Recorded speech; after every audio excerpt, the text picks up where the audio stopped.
I have a major issue with Ronald William Artest Jr. Not just with him, but really with the NBA. Queensbridge or not, I could care less where you're from, Ron Artest. NBA, you need to check yourself, because the fact that he was in Game 7 was absolute crap. It was ridiculous. There is no explanation that you can give me that tells me why it was okay for Metta World Peace to be in the Game 7 of the first round of the NBA playoffs against the Denver Nuggets. Absolutely not. Absolutely no way possible that you can tell me it was okay for him to be in Game 7. The NBA, you threw that in there. George Karl even called it the magic number 7. Where did they pull that number from?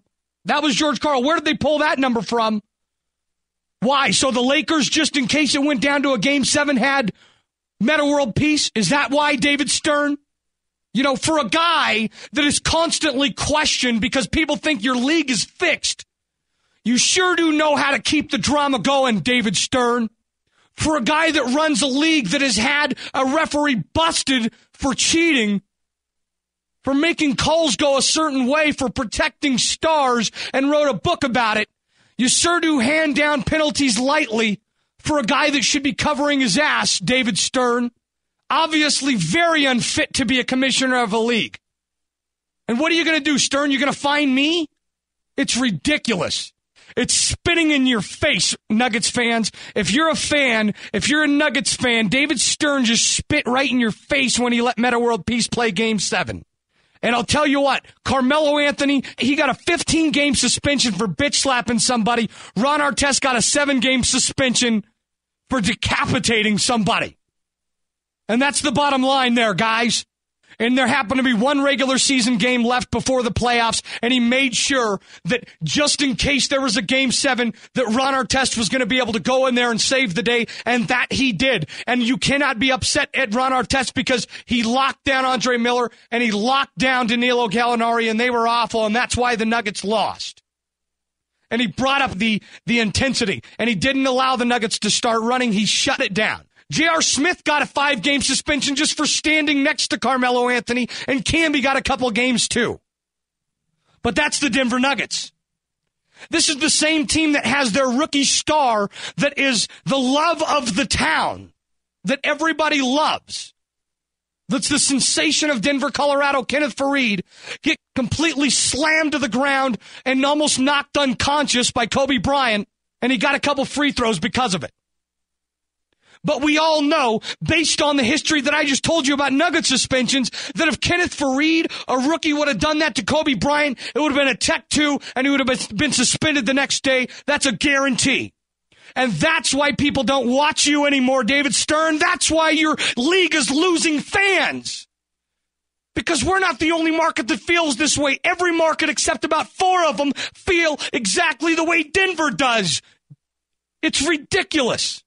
Look what Roger Goodell does. Roger Goodell sets examples. If a guy like Kobe Bryant did that, he would put his ass right on the bench or out of the stadium or into the locker room, and he would have said, you're done this game and the next game, and I'm going to fine you $50,000 for the hit, and if anybody else has an issue, guess what? I did it to Kobe Bryant, and I'll do it to you too, and that's how Goodell gets down, and that's why his league is respected and loved, whether you think he goes over the top or not. But David Stern, you don't hold that. Everybody thinks that you're a freak and that you're a loser and that you're not qualified for the job that you have. Everybody in the world thinks that, and this is why. Now, some people could say, oh, well, guess what, though? Chris Paul, he didn't let him go to the Lakers. He made him go to the Clippers. But that's a totally different issue. That is a totally different issue. Don't throw that at me. Don't throw that at me. I'll deflect that. That's about creating a competitive team in another market. This is the NBA playoffs, ladies and gentlemen. Though you can't compare those two. This is the NBA playoffs, ladies and gentlemen. This is all about TV ratings. This is all about creating a finals. Something to remember. Give me something else. Because you can't. Because you absolutely can't. There's no reason. Give me one reason why Metta World Peace, Ron Artest should have been playing Game 7. You give me a reason. You sell me. You can have my show. It can be called the Bob Smith Show. But you won't be able to, Bob Smith. You won't be able to. Because you know and I know that it's a phony league full of a lack of morals, a lack of ethics, non-responsible players. You held none of them to a standard. And you have one team that does do that. The Denver Nuggets do that. They do have quality people. You could call them whatever you want. Oh, you guys were the Thuggets a couple years ago. Guess what? This team has the best locker room you'll ever see in the NBA. This is the closest group of men you'll see in an NBA basketball locker room. And they played their asses off.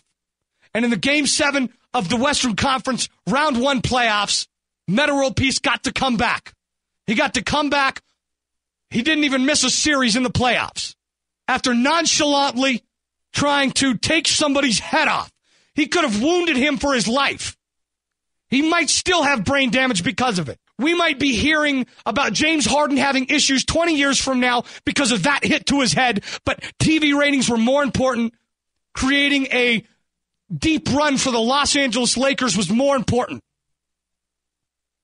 Nobody can defend that.